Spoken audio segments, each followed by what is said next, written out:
Online class में आपका स्वागत है। मैं प्रवीण कुमार चंदेल, सहायक आचार्य वनस्पति शास्त्र, राजकीय महाविद्यालय बाड़मेर।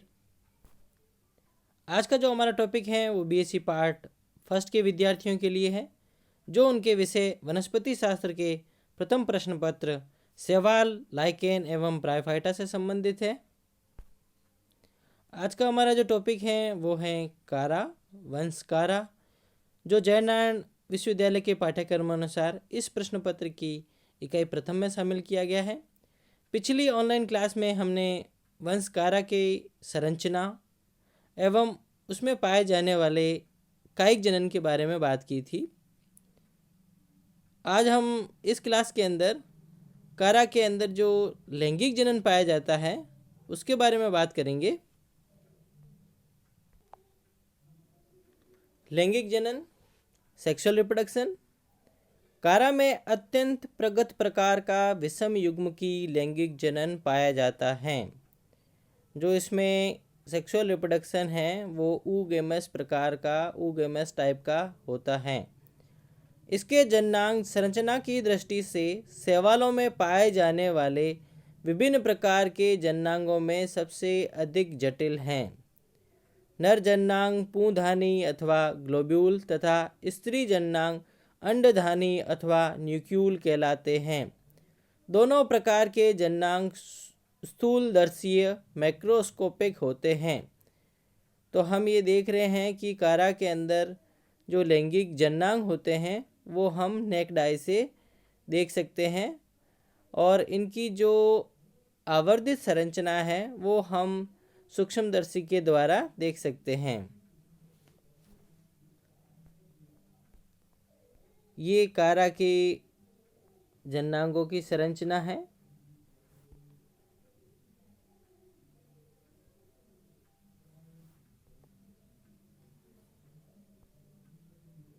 यहाँ देखें आप संरचना की दृष्टि से कि ये कारा का जो अक्ष है, और इस अक्ष में आपको यहाँ दिखाई दे रहा है नोड या पर्व संधि, और नोड से ऊपर का जो भाग है दीर्घित भाग और नीचे का दीर्घित भाग वो इसका इंटरनोड पर्व है। इस पर्व संधि वाले भाग पे आप देखें कि सेकेंडरी लेटरल या स्टिप्लॉइड्स निकले हुए हैं, अनुपर्णक, और इसी पर्व संधि पे आप देखें एक संरचना निकली हुई है।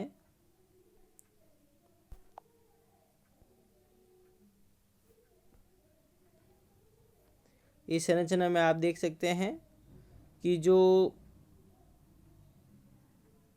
ऊगोनियम है वो ये संरचना है, जिसको हम न्यूक्यूल के नाम से जानते हैं। ये इसके अंदर आपको ओवल शेप में एग नज़र आ रहा है, अंडकोशिका नज़र आ रही है, और इसके ऊपर आप देख सकते हैं कि आपको पट्टी नुमा संरचना दिखाई दे रही है जो ट्यूब सेल्स हैं, और ये ट्यूब सेल्स शीर्ष भाग पर आपको 5 कोरोना सेल्स के अंदर कटती हुई नजर आएगी। 1, 2, 3, 4 एंड 5। तो 5 कोरोना सेल्स आपको न्यूक्यूल के शीर्ष पे नजर आती हैं। फिर आप देखें इस न्यूक्यूल संरचना के नीचे की तरफ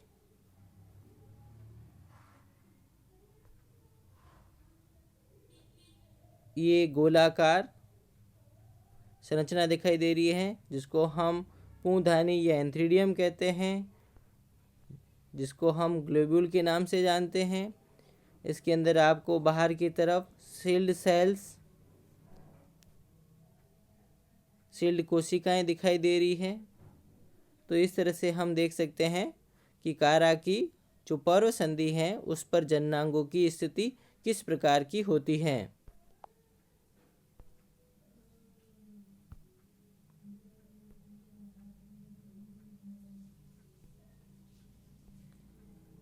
अधिकांश जातियां समजालिक अथवा उभयलिंगाश्री होती हैं। होमोथेरिक और मोनोसियस मोनोसियस का अर्थ होता है कि एक ही पादप पर दोनों जननांग न्यूक्लियोल और ग्लोब्यूल उपस्थित होते हैं, तो हम उसको उभयलिंगाश्री या मोनोसियस जाति कहते हैं। इनमें जननांग सानिध्य होते हैं, जस्टापोज्ड।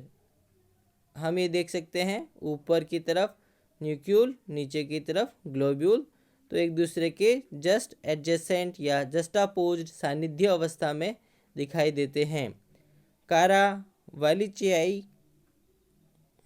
आदि कुछ जातियां विषम जालिक अथवा एक लिंगाश्रयी है।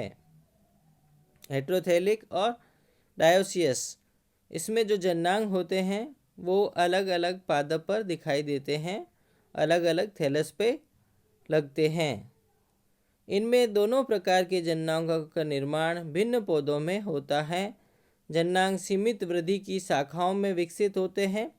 ग्लोब्यूल तथा न्यूक्लियोल का निर्माण प्राय समकालिक, परंतु कुछ जातियों में ग्लोब्यूल का विकास न्यूक्लियोल से पहले होता है, अर्थात नर जननांग मादा जननांग से पहले विकसित हो जाता है। पूंधानी अथवा ग्लोब्यूल की बात करें, एंथ्रीडियम और ग्लोब्यूल। परिपक्व पूंधानी की आंतरिक संरचना, internal structure of mature antheridium. परिपक्व ग्लोब्यूल पीले अथवा लाल रंग की अत्यंत जटिल संरचना है। इसकी भित्ति 8 कोशिकाओं से निर्मित होती हैं, जिन्हें सील्ड कोशिकाएं, सील्ड सेल कहते हैं। तो इसकी जो ग्लोब्यूल हैं वो 8 सील्ड सेल से बनी हुई संरचना है। शिशु अवस्था में इनमें पीले वर्णक पाए जाते हैं, जो परिपक्व कोशिकाओं में नारंगी अथवा लाल हो जाते हैं। इसी कारण परिपक्व ग्लोब्यूल नारंगी अथवा लाल रंग के दिखाई देते हैं। सील्ड कोशिकाओं की बाह्य भित्ति में अनेक अंतर्वलन इनफोल्डिंग पाए जाते हैं। प्रत्येक सील्ड कोशिका के केंद्र से एक दंड रूपी बेलनाकार कोशिका विकसित होती है, जिसे मेनुब्रियम कहते हैं। इसका विस्तार ग्लोब्यूल के केंद्र की ओर होता है।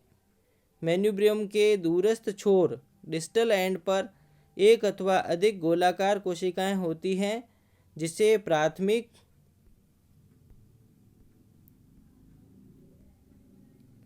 कैपिचुलम कोशिकाएं कहते हैं, प्राइमरी कैपिचुलम सेल कहते हैं। इन कोशिकाओं के विभाजन से द्वितीयक कैपिचुलम कोशिकाएं, सेकेंडरी कैपिचुलम सेल्स बनती हैं। इन कोशिकाओं के शीर्ष पर पूंधानी तंतु, एंथ्रीडियल फिलामेंट अथवा पुंमणुजन तंतु, स्पर्मेटोजिनस फिलामेंट होते हैं। इन तंतुओं की प्रत्येक कोशिका से एक पुंमणु बनता है। प्रत्येक ग्लोब्यूल में 20,000 से 50,000 तक पुंमणु बनते हैं। पूंधानी अथवा ग्लोब्यूल का विकास, डेवलपमेंट ऑफ एंथ्रीडियम और ग्लोब्यूल। तो हम ये देखें कि ग्लोब्यूल का विकास या डेवलपमेंट कैसे होता है। पूंधानी अथवा ग्लोब्यूल का विकास सीमित वृद्धि की शाखाओं की पर्व संधियों पर होता है। पर्व संधि की अभ्यक सतह पर स्थित परिधीय कोशिकाओं में परिणतिक विभाजन से निर्मित 2 कोशिकाओं में से बाह्य संतति कोशिका पूंधानी प्रारंभिक एंथ्रीडियल के रूप में कार्य करती हैं, तथा भीतर की ओर स्थित संतति कोशिका में पुनः परिणतिक विभाजन होता है। इस विभाजन से निर्मित 2 कोशिकाओं में से निचली कोशिका पर्व कोशिका के रूप में तथा ऊपरी पूंधानी प्रारंभिक कोशिका के नीचे स्थित तथा ऊपरी जो कोशिका होती है जो कि पूंधानी प्रारंभिक कोशिका के नीचे स्थित होती है, पूंधानी की आधारी पर्व संधि बनाती हैं, बेसल नोड बनाती हैं।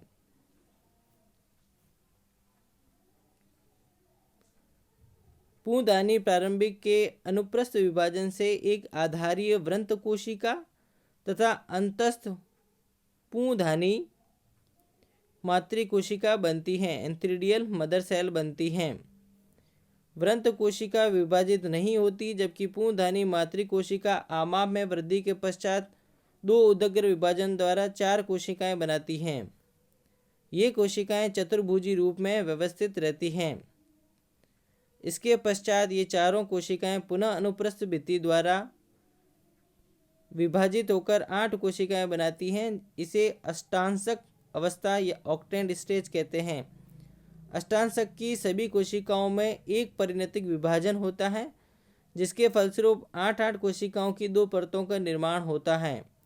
अब बाह्य अथवा अंत परत की 8 कोशिकाओं में पुनः परिणतिक विभाजन होते हैं। इस प्रकार 3 अरीय परतें रेडियल लेयर्स बनती हैं तथा प्रत्येक परत में 8 कोशिकाएं होती हैं। बाह्य परत की 8 कोशिकाएं रूपांतरित होकर 8 सील्ड कोशिकाएं बनाती हैं। मध्य परत की 8 कोशिकाएं दीर्घित होकर पूंछदानी के केंद्र की ओर अग्रसित होती हैं। यह रूपांतरित होकर 8 दंड रूपी मेनुब्रियल कोशिकाएं बनाती हैं।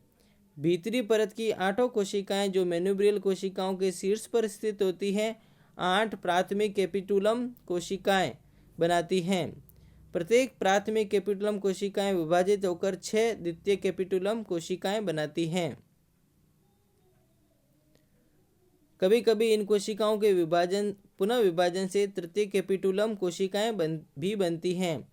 अंतिम कैपिटुलम की प्रत्येक कोशिका के विभाजन से 2 से 4 तक लंबे, पतले, सूत्रवत, शाखित व बहुकोशिकीय तंतु बनते हैं, जिन्हें पूंछदानी तंतु एंथ्रीडियल फिलामेंट कहते हैं अथवा पुंमणुजन तंतु स्पर्मेटोजिनस फिलामेंट कहते हैं। इन तंतुओं की कोशिकाएं एक केंद्र की होती हैं तथा प्रत्येक कोशिका कायांतरित होकर एक पुंमणु बनाती हैं। पुंमणु के विकास की प्रक्रिया पुंमणुजन स्पर्मेटोजेनेसिस कहलाती है। पुंमणुजन तंतु की कोशिकाओं के केंद्रक पार्श्विक भित्ति की ओर खिसक जाते हैं तथा उनका केंद्रक लुप्त हो जाता है, न्यूक्लियस लुप्त हो जाती है। इसके पश्चात केंद्रक दीर्घित व सर्पिल हो जाता है तथा इसके शीर्ष के निकट एक ब्लीफेरोप्लास्ट उत्पन्न होता है। ब्लीफेरोप्लास्ट से 2 कशाभिकाएं उत्पन्न होती हैं। इस प्रकार परिपक्व पुंमणु दीर्घित, सर्पिल व द्विकोशाभिक संरचना होती है। पुंमणुओं का विमोचन, लिबरेशन ऑफ एंथेरोजोइड्स। पुंमणुओं के परिपक्व होने पर पूंछदानी की सील्ड कोशिकाएं एक दूसरे से अलग हो जाती हैं। इसके फलस्वरूप प्राथमिक अथवा द्वितीय कैपिटुलम पर स्थित पुंमणुजन तंतु अनावृत हो जाते हैं। जल के संपर्क में पुंमणु मातृ कोशिकाओं का जिलेटिनीकरण हो जाता है तथा पुंमणु मुक्त हो जाते हैं। तो ये हम ये देख सकते हैं कि जो ग्लोब्यूल हैं उसका विकास कैसे होता है, ग्लोब्यूल की आंतरिक संरचना कैसी होती है, उसके बारे में बात थी। और जो डिस्क्रिप्शन हमने दिया है उसको अगर हम डायग्राम में देखें तो सबसे पहले हम ये देखें कि जो अभ्यक सतह पर हैं, पर्व संधि की जो अभ्यक सतह है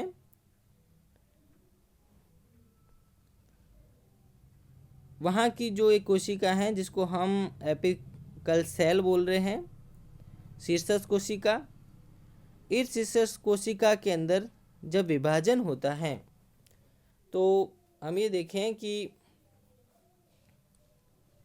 एक कोशिका बनती है बाहर की तरफ जिसको हम कह रहे हैं एंथ्रीडियल इनिशियल सेल, और दूसरी कोशिका बनती है आपके नीचे की तरफ जिसको हम कह रहे हैं आधारी कोशिका। तो अनुप्रस्थ विभाजन से आप देखें इस तरह से ऊपर की तरफ एंथ्रीडियल इनिशियल है और नीचे की तरफ आधारी कोशिका है।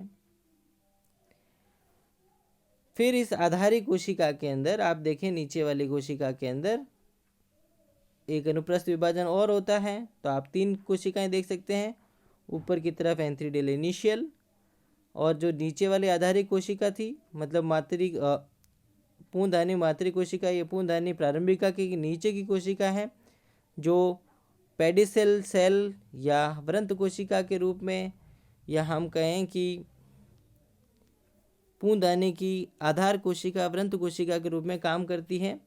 और सबसे नीचे वाली सेल जो है वो नोडल सेल के रूप में परिवर्तित हो जाती हैं। तो आप ये देख सकते हैं कि यहाँ पर 3 कोशिकाओं का निर्माण हो गया है।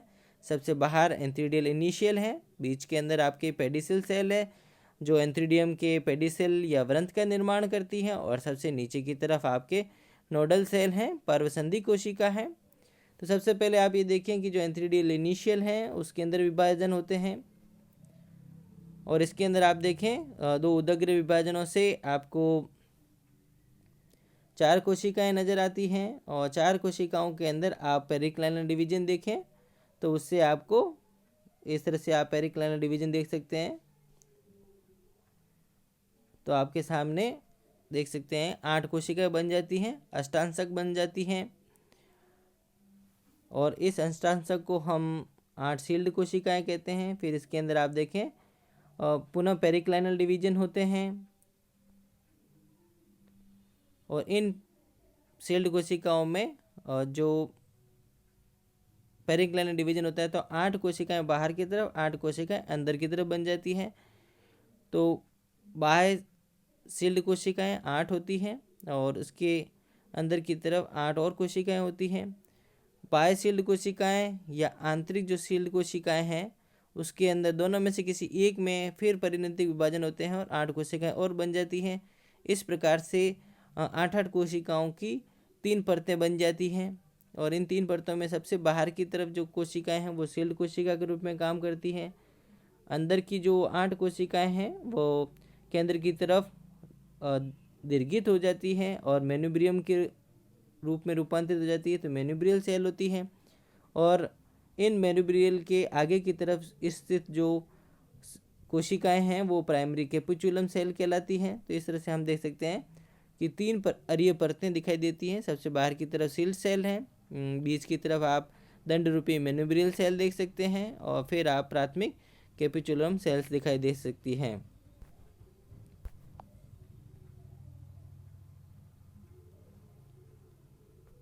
यहाँ हम डायग्राम में देख सकते हैं ये एक ग्लोब्यूल की संरचना दिखाई दे रखी है आपको। इस ग्लोब्यूल के अंदर हम ये देखें कि बाहर की तरफ आपको, जैसे इस डायग्राम में देखें, सील्ड कोशिकाएं दिखाई दे रही है, 4 इधर 4 पीछे की तरफ, तो 8 सील्ड कोशिकाएं हैं। और अगर हम इसका एलएस देखें, अनुदैर्ध्य काट देखें, तो इस तरह से हमें बाहर की तरफ सील्ड कोशिकाएं नजर आएगी।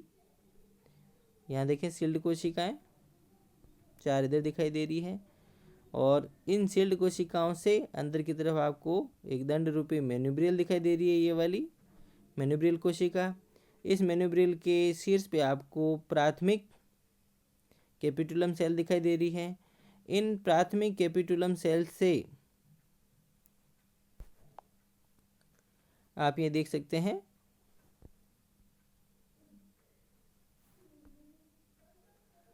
ये प्राथमिक कैपिचुलम है, और इससे निकली हुई ये आपकी सेकेंडरी कैपिचुलम सेल्स हैं। और इन सेकेंडरी कैपिचुलम सेल से आपको फिलामेंट या तंतु निकले हुए दिखाई देते हैं। ये तंतु एंथ्रीडियल फिलामेंट या पूंधानी तंतु कहलाते हैं। तो इस तरह से हम पूंधानी तंतुओं को देख सकते हैं।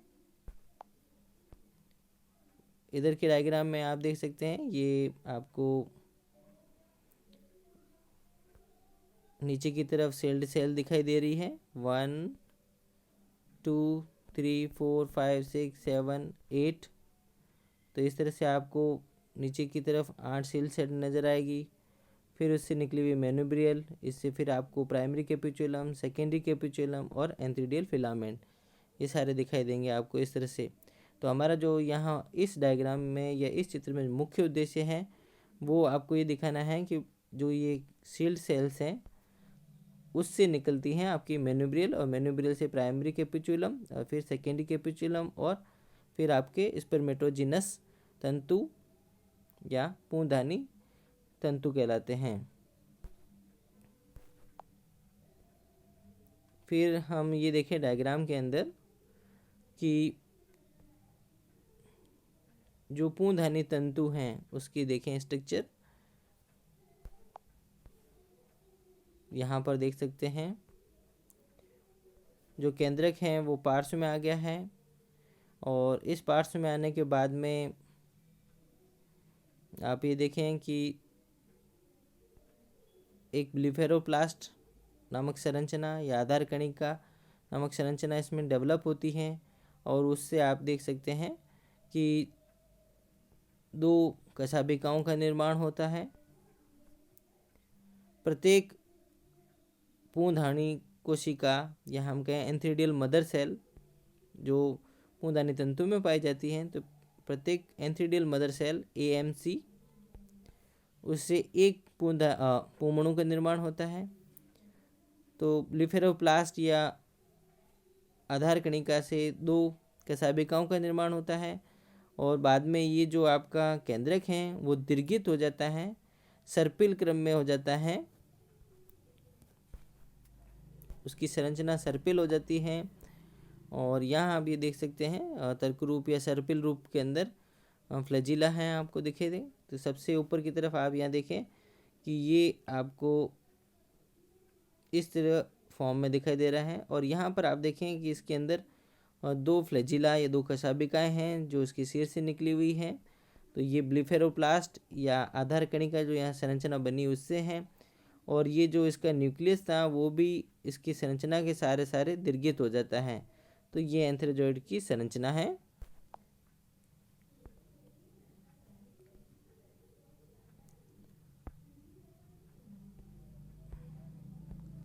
फिर हम बात करें अंडदानी अथवा न्यूक्यूल, उगोनियम और न्यूक्यूल।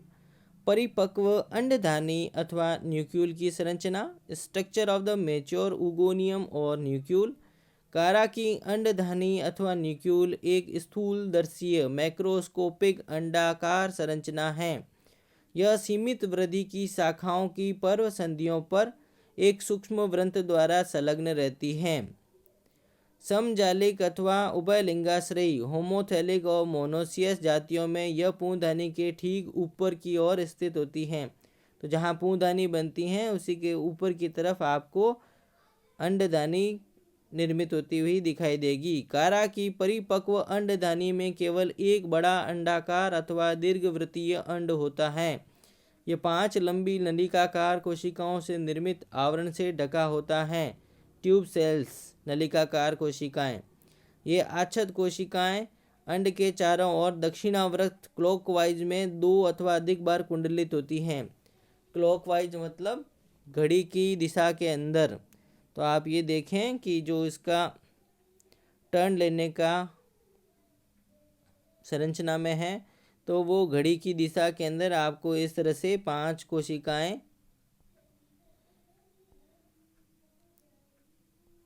फिर उसका दूसरा टर्न इस तरह से 5-5 कोशिकाओं के 2 टर्न आपको दिखाई देंगे। तो 2 अथवा अधिक बार कुंडलित होती हैं और शीर्ष पे जाकर प्रत्येक आच्छद कोशिका या हम कहें सील्ड कोशिका या ट्यूब सेल्स अनुप्रस्थ विभाजन द्वारा अंडदानी के शीर्ष पर एक छोटी कोशिका बनाती हैं। इस प्रकार अंडदानी के शीर्ष पर 5 छोटी कोशिकाओं की टोपी का निर्माण होता है जिसे कोरोना कहते हैं। तो हम देख सकते हैं 5 कोरोनल सेल्स या 5 कोरोना कोशिकाएं पाई जाती हैं। अंडदानी में स्थित अंड के जीव द्रव्यक में भोज्य पदार्थ तेल बिंदुओं तथा स्टार्च कणों के रूप में होता है। भोज्य पदार्थ प्राय अंड में नीचे की ओर स्थित होते हैं। अंड के शिखाग्र पर एक काचाभ क्षेत्र होता है जिसे ग्राही बिंदु या रिसेप्टिव स्पॉट कहते हैं। अंडदानी में आवरण की उपस्थिति इस शैवाल का एक प्रगत एवं लाक्षणिक गुण है। इसके आवरण की तुलना ब्रायोफाइटा समूह की स्त्रीधानी के जैकेट से की जा सकती है। अंडदानी का विकास, डेवलपमेंट ऑफ ऊगोनियम। अंडदानी का विकास पूंदानी के आधार पर स्थित आधारी पर्व संधि कोशिका बेसल नोडल सेल से व्युत्पन्न संतति कोशिका से होता है। तो हमने पूंदानी के विकास के दौरान हमने बात की थी कि एक पर्व संधि पर स्थित अभ्यक्ष कोशिका विभाजित होती है अनुप्रस्थ और ऊपर की कोशिका और नीचे की कोशिका बनाती हैं। जो नीचे वाली ऊपर वाली जो कोशिका हैं जिसे हम एंथ्रीडियल इनिशियल के नाम से जानते हैं, पूंदानी प्रारंभिका के नाम से जानते हैं, और उसके नीचे स्थित आधारी कोशिका पुनः अनुप्रस्थ विभाजन से 2 कोशिकाओं का निर्माण करती हैं। ऊपरी कोशिका जो पूंदानी प्रारंभिका के नीचे स्थित होती हैं वो पूंदानी का वृंत बनाती हैं और उसमें और विभाजन नहीं होते हैं। नीचे वाली कोशिका को हम बेसल नोडल सेल या आधारी पर्व संधि कोशिका कहते हैं। तो इस पर्वसंधि कोशिका से डेराइव्ड जो सेल हैं या संतति कोशिका हैं व्युत्पन्न होती हैं, वो अंडदानी प्रारंभिका के रूप में काम करती हैं। उगोनियल इनिशियल दो अनुप्रस्थ विभाजन द्वारा जो अंडदानी प्रारंभिका होती हैं, उगोनियल इनिशियल दो अनुप्रस्थ विभाजन द्वारा 3 कोशिकाओं का एक सूक्ष्म तंतु बनाती हैं। इस तंतु की शिखाग्र कोशिका अंडधानी मातृ कोशिका के रूप में कार्य करती है, जबकि मध्य कोशिका आच्छद प्रारंभिक शीत इनिशियल बनाती हैं। आधारीय कोशिका में विभाजन नहीं होता है, यह दीर्घित होकर अंडदानी का वृंत बनाती है। अंडदानी मातृ कोशिका की लंबाई में वृद्धि होती है। इसके अनुप्रस्थ विभाजन से एक आधारी व छोटी वृंत कोशिका तथा एक ऊपरी व अपेक्षाकृत बड़ी अंडधानी बनती हैं। अंडधानी के आकार में पर्याप्त वृद्धि के पश्चात इसका जीव द्रव्यक एक केंद्रकीय अंड में रूपांतरित हो जाता है। अंड के विकास के साथ साथ आच्छद प्रारंभिक शीत इनिशियल में उदग्र विभाजन होते हैं, जिसके फलस्वरूप 5 आच्छद कोशिकाएं विकसित होती हैं। प्रत्येक आच्छद कोशिकाओं में एक अनुप्रस्थ विभाजन होता है, जिससे 5-5 कोशिकाओं की 2 परतें बनती हैं। ऊपरी परत की कोशिकाओं की अधिक वृद्धि नहीं होती है। यह परिपक्व अंडदानी के शिखाग्र पर कोरोना या कोरोना कोशिकाओं के रूप में दिखाई देती हैं। निचली परत की कोशिकाएं दीर्घित होकर अंडदानी के चारों ओर एक रक्षी आवरण बनाती हैं। इन्हें नली कोशिकाएं कहते हैं, ट्यूब सेल्स कहते हैं। तो हम ये देख सकते हैं डायग्राम के अंदर कि जो पूर्णधानी प्रारंभिक कोशिका के सबसे नीचे की तरफ तीसरी नंबर की जो कोशिका थी, बेसल नोडल सेल आधारीय पर्वसंधि कोशिका, उससे व्युत्पन्न कोशिका से उगोनियल इनिशियल अंडदानी प्रारंभिका का निर्माण होता है। फिर आप ये देखें इसके अंदर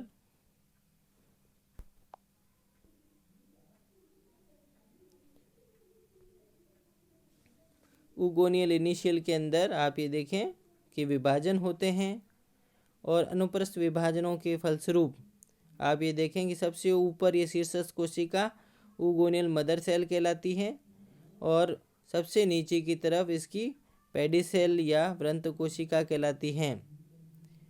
फिर आप ये देखें कि उगोनियल मदर सेल्स के अंदर विभाजन होते हैं और आप देखें कि जो सील्ड कोशिकाएं हैं, ऊपर की कोशिका इसका उगोनियल मदर सेल के रूप में दिखाई दे रही है, तो उगोनियल इनिशियल से उगोनियल मदर सेल बनी है। उगोनियल मदर सेल के अंदर विभाजन से आप देखें एक एग सेल का निर्माण हो रहा है और एक आपके उसके वृंत का निर्माण हो रहा है, आधारी कोशिका का निर्माण हो रहा है।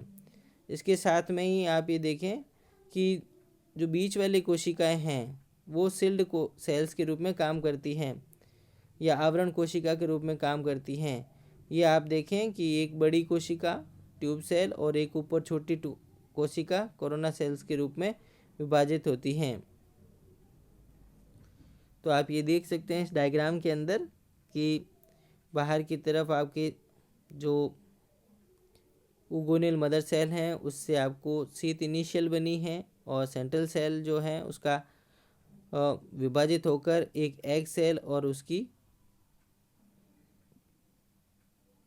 आधारी कोशिका का निर्माण कर रही है और सील्ड सेल ऊपर जाके आप देख सकते हैं विभाजित होते और ट्यूब और कोरोना सेल के अंदर विभाजित हो गई हैं। बड़ी सेल ट्यूब सेल कहलाती है, ऊपर की तरफ कोरोना सेल्स कहलाती हैं।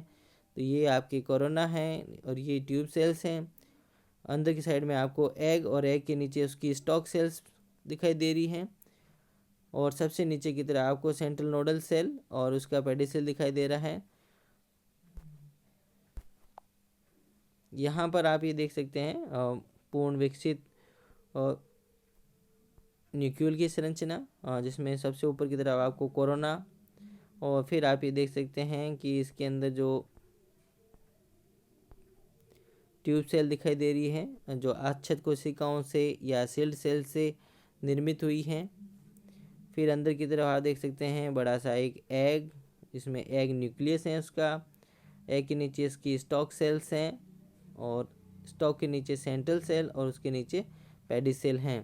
तो आप ये देख सकते हैं डायग्राम के अंदर कि किस प्रकार से एक ऊगोनिशियल जो कोशिका हैं वो विभाजित होते हुए और एग का निर्माण कर रही हैं न्यूक्लियस के अंदर।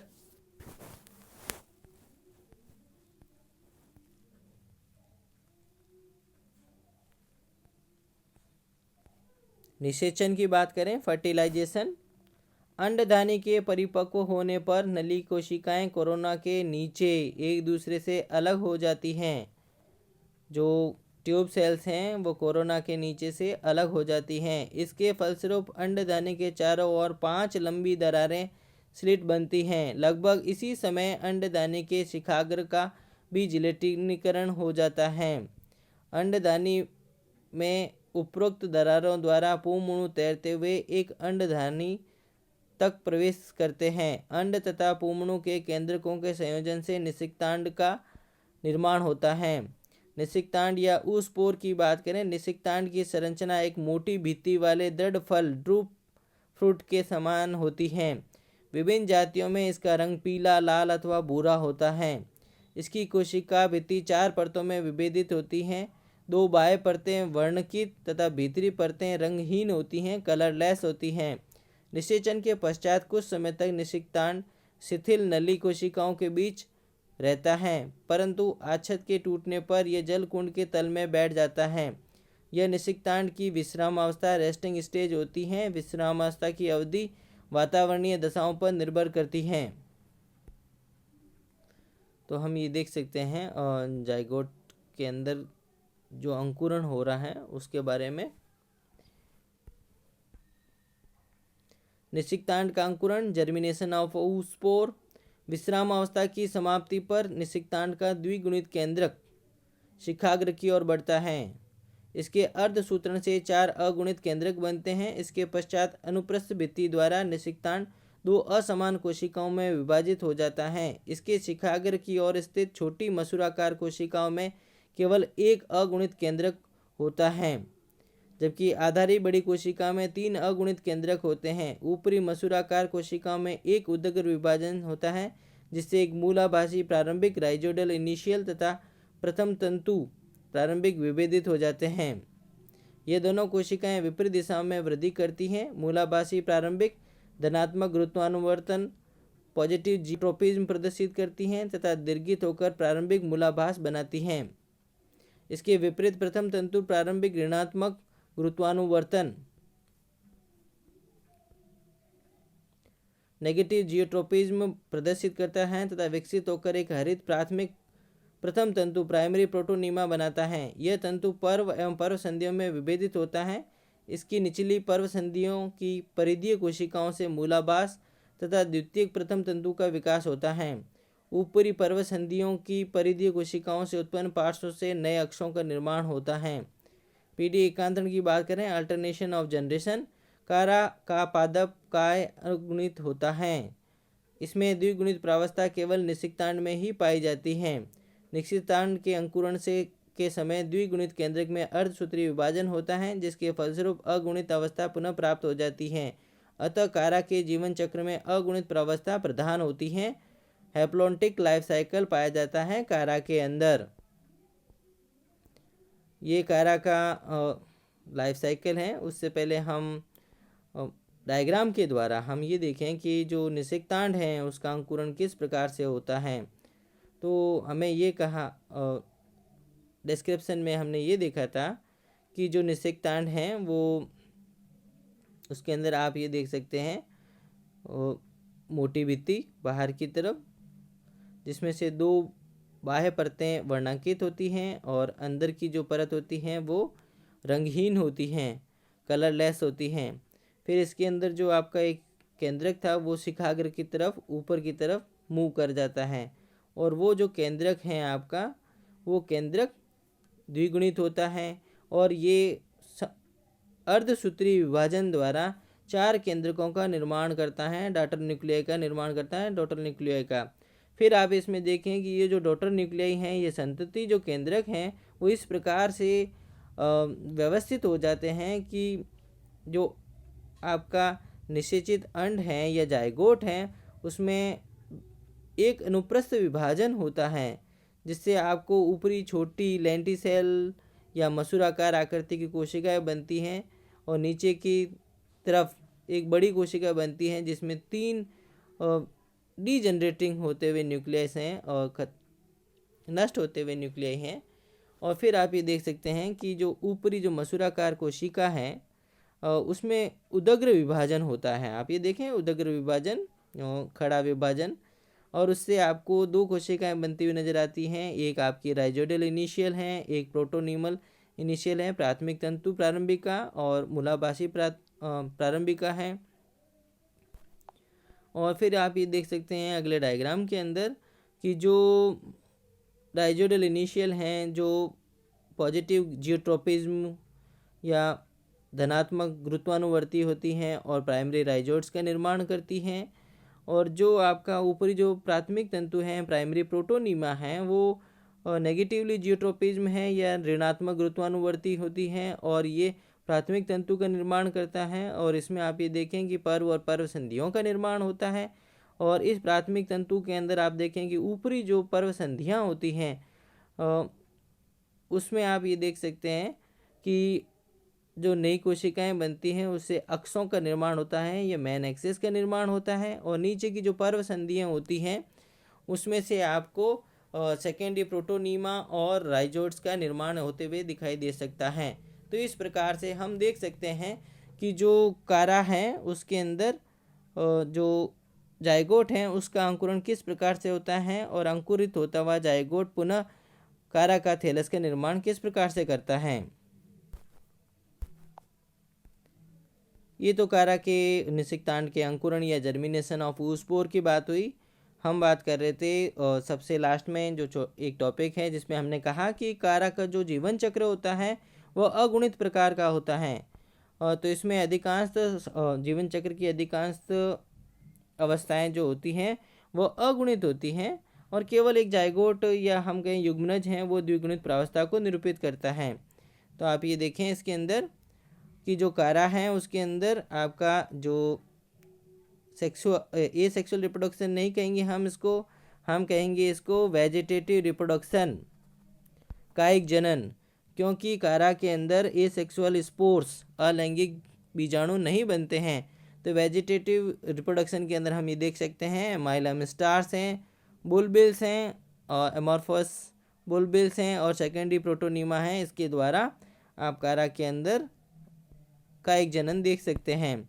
इसके अलावा अगर हम सेक्सुअल या लैंगिक जनन की बात करें तो मादा जन्नांग के रूप में इसके अंदर न्यूक्यूल है और नर जन्नांग के रूप में इसमें ग्लोब्यूल हैं। और ग्लोब्यूल को हम पूंधनी कहते हैं और न्यूक्यूल को हम अंडदानी कहते हैं। तो पूंधनी के अंदर आप देखें जो पूमणु बनते हैं और अंडदानी उसमें अंड बनता है। दोनों के निषेचन फर्टिलाइजेशन से जायगोट का निर्माण होता है। तो जायगोट आप देखें द्विगुणित होता है और इसमें अर्धसूत्रीय विभाजन मियोसिस होता है। और मियोसिस के द्वारा आप देखें कि जो प्राथमिक तंतु बनता है इसमें प्रोटोनीमा उससे जो कि अगुणित होता है और वो कारा के थैलस का निर्माण करता है। तो इस प्रकार से हम कारा के जीवन चक्र को समझ सकते हैं।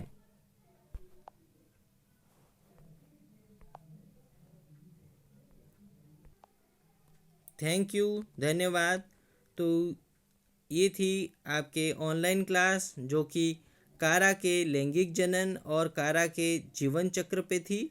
तो आपको इसमें अच्छी तरीके से समझ में आ गया होगा कि कारा के अंदर जो जन्नांग हैं वो काफ़ी महत्वपूर्ण हैं, उनका डेवलपमेंट किस प्रकार से होता है और उसका जीवन चक्र हम देखें कारा का तो वो आपके अगुणित प्रकार का है, हैप्लॉन्टिक प्रकार का है।